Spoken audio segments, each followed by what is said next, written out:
Hey everyone, and welcome back to another video for today. So in today's video, let's talk about the 4 stocks that are backed by Nvidia that have been going parabolic. Now, is it too late to buy those stocks? Do you still have time to buy those stocks? And more importantly, what do those companies actually do? And what's the reason for them to be up so much in just a couple of weeks? And so in today's video, let's have a look first at the Nvidia 13F, where we can see their investment.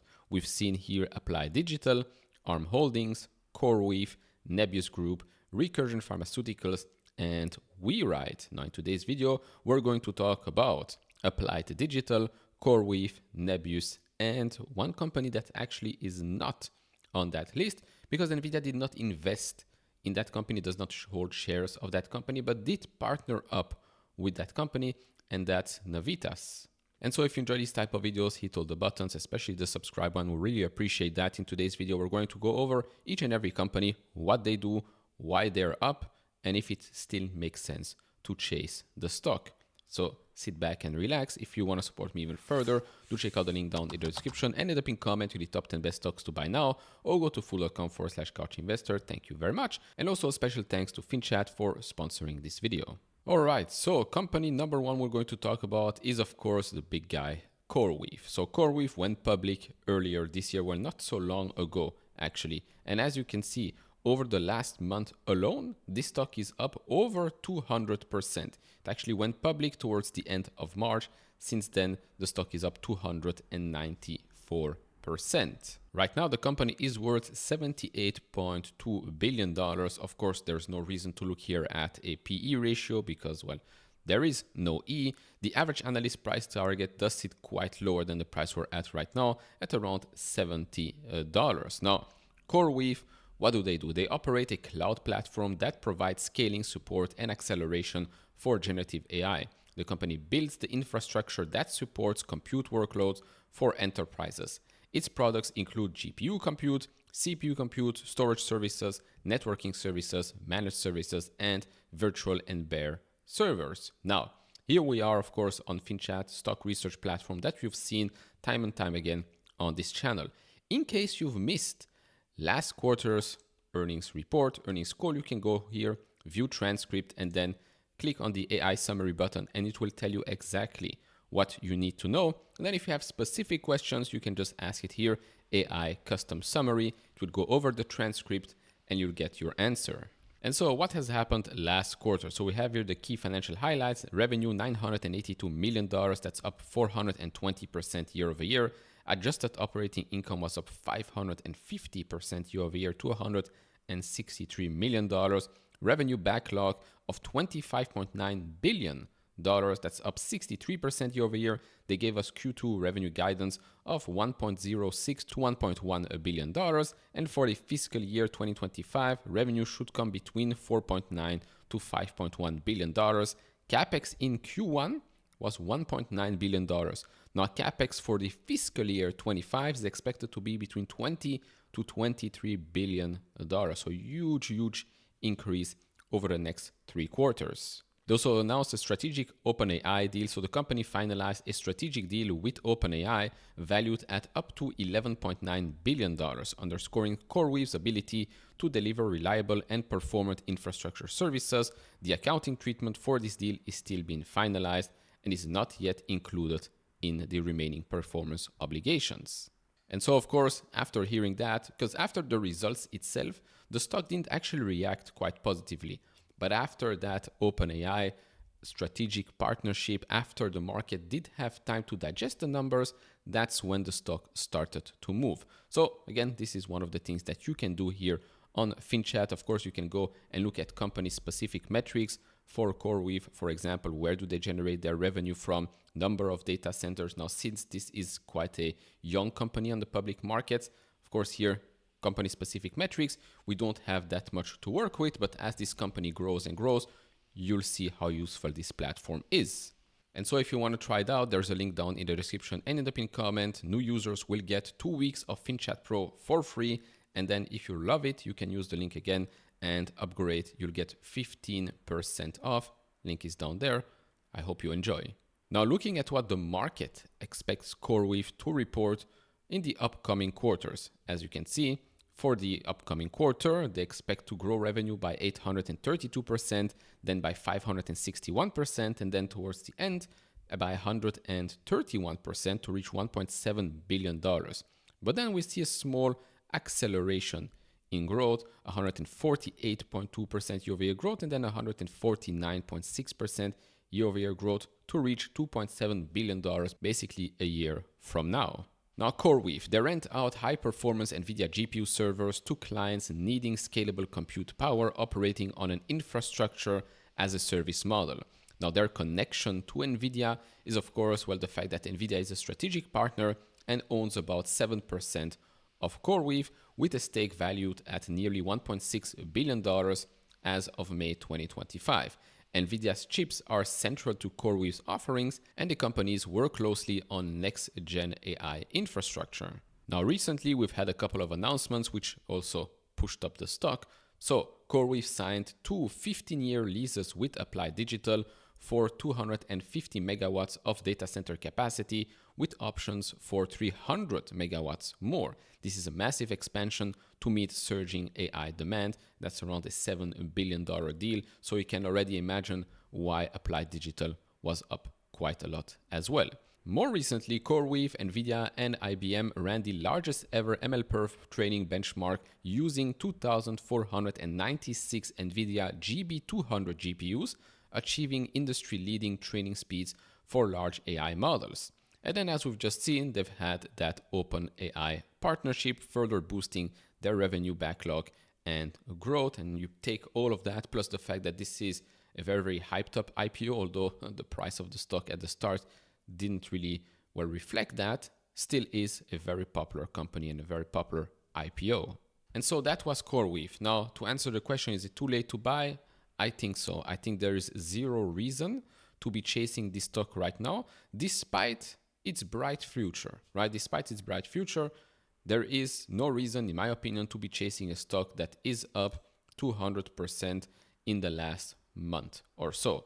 Zero reasons for that. Now, if you already have a position like Jose, my co-host for the live streams, he has been buying the stock, in the 40s or something like that. He still has a position, but according to him, he likes that position, so he will be taking profits, and so that position will just continue to ride whatever happens, but he already secured his profits, and I think that's the right strategy here.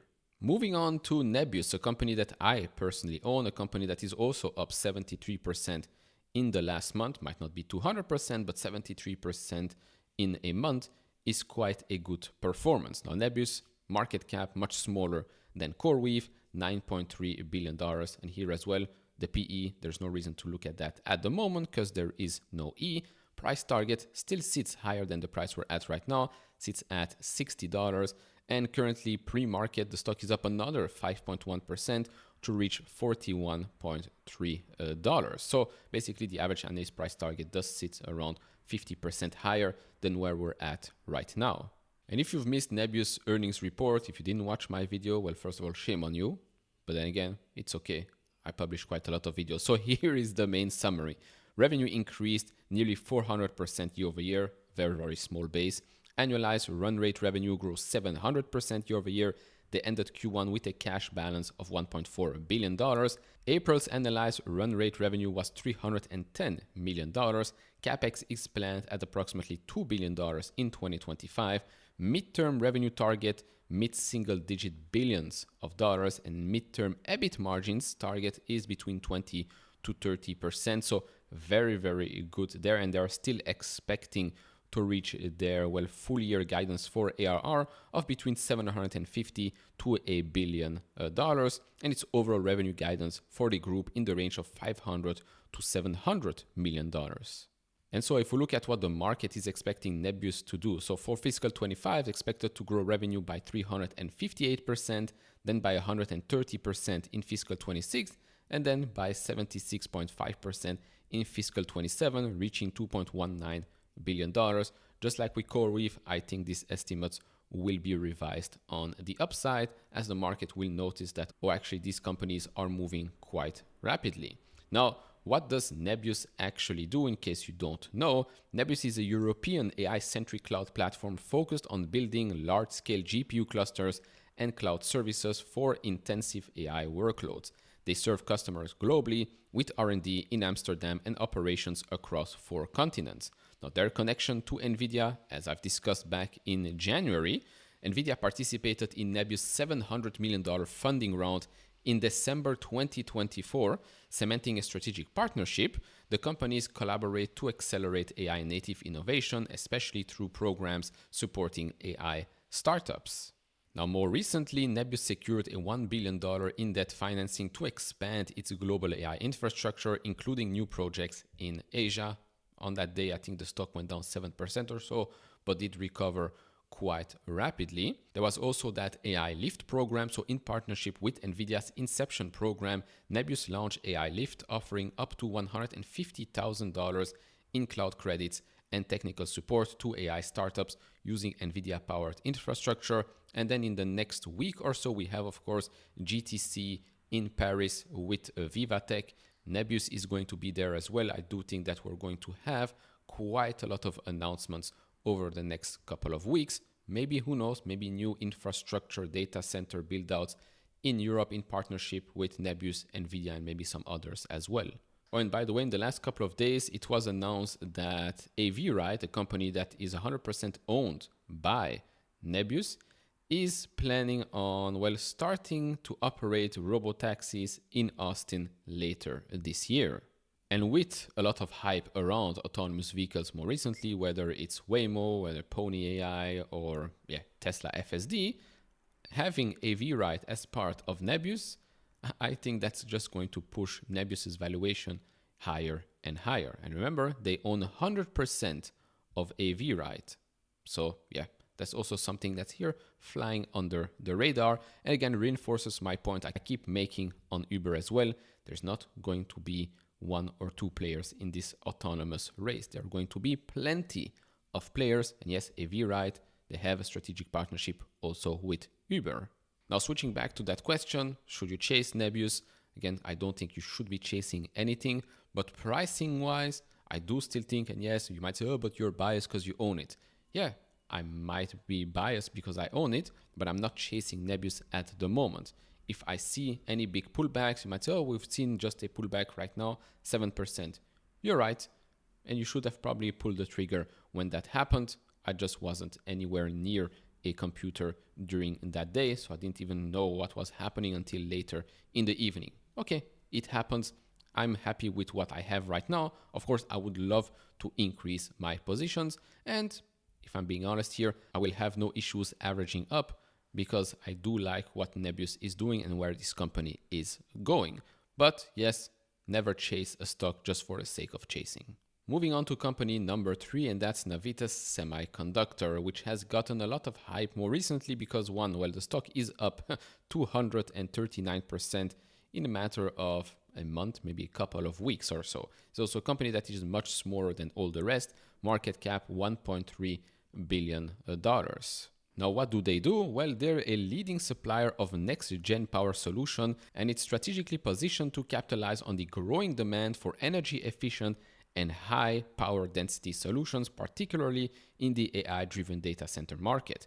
The company's focus on gallium nitride and silicon carbide technologies, coupled with its integrated design capabilities and strategic partnerships, provide a competitive edge in addressing the evolving power requirements of advanced electronic systems. And so, the key financial highlights that we've got more recently, they were the first to drive commercial adoption of gallium nitride in mobile chargers. Gallium nitride revenue grew 50% last year, driven by mobile chargers. The company anticipates growth to accelerate at the end of this year and into next year, and they had 40 data center design wins last year with 70 total customer projects. Here's a quote from their CEO. As a pure-play next-gen gallium nitride and silicon carbide semiconductor company, Navitas continues to outperform the overall power semiconductor market with record sales into mobile fast chargers, now ramping AI data center revenues, and strong customer pipelines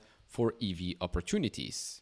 And this is what the market is expecting Navitas to do in fiscal 25, 26, 27. So in 25, it's expected to take a hit, but then in fiscal 26, expected to go up by 50.6% and then by 34.6% in fiscal 27 to reach $129.8 million. Of course, again, this is a fast changing market, so these estimates can change as well. Now, what are their connections to Nvidia? Well, Nvidia recently selected Navitas to help power its next generation AI data center systems, a move seen as a major validation of Navitas technology. This partnership is expected to drive adoption of gallium nitride and silicon carbide solutions in AI infrastructure.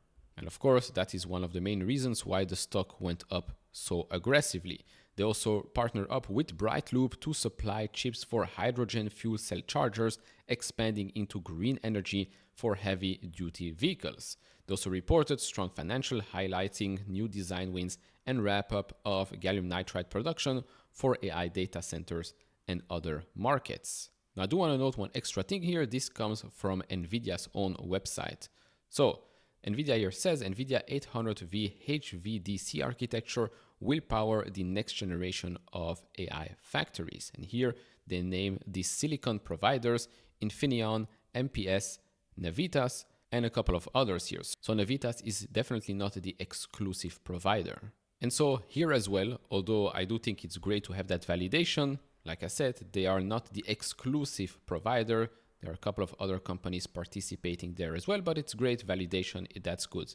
Now, the stock being up already so much means that, well, the market is automatically already pricing in quite a lot of future growth. As we've seen also right now, the current expectations are that they will generate $130 million or so in fiscal 2027. Of course, those numbers can change, as again, this is a fast moving industry. So here, I'll say the same thing. There is literally no reason to chase this stock unless suddenly we see in the financials already a huge acceleration in growth.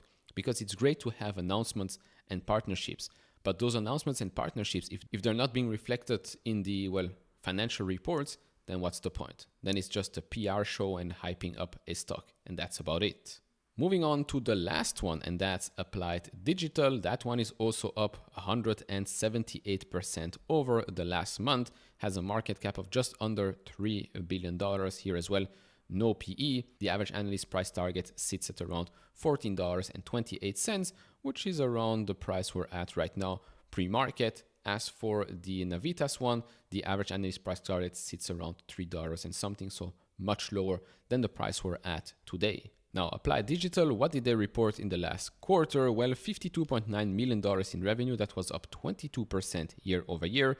Data center hosting revenue was $35.2 million. Cloud services revenue, $17.8 million, is a sequential decline due to a shift to an on-demand model. Adjusted EBITDA did increase 878% to $10 million. Net loss attributable to common stockholder was $36.1 million, or 16 cents per share. And here, if we look at what the analysts are expecting this company to do, fiscal 25 revenue is expected to grow 33.5% year over year. Then in fiscal 26, a drop here in revenue growth, 16.6%, but then an acceleration of 108.7% in fiscal 27 to reach $537.9 million. Now, what do they actually do? Well, they're a US-based operator of digital infrastructure and data centers, specializing in HPC or high-performance computing and AI workloads. They design, build, and manage data centers, providing GPU compute solutions for AI, machine learning, and crypto mining. Now, what's their connection to Nvidia? Well, as we've seen, Nvidia does hold shares of Applied Digital.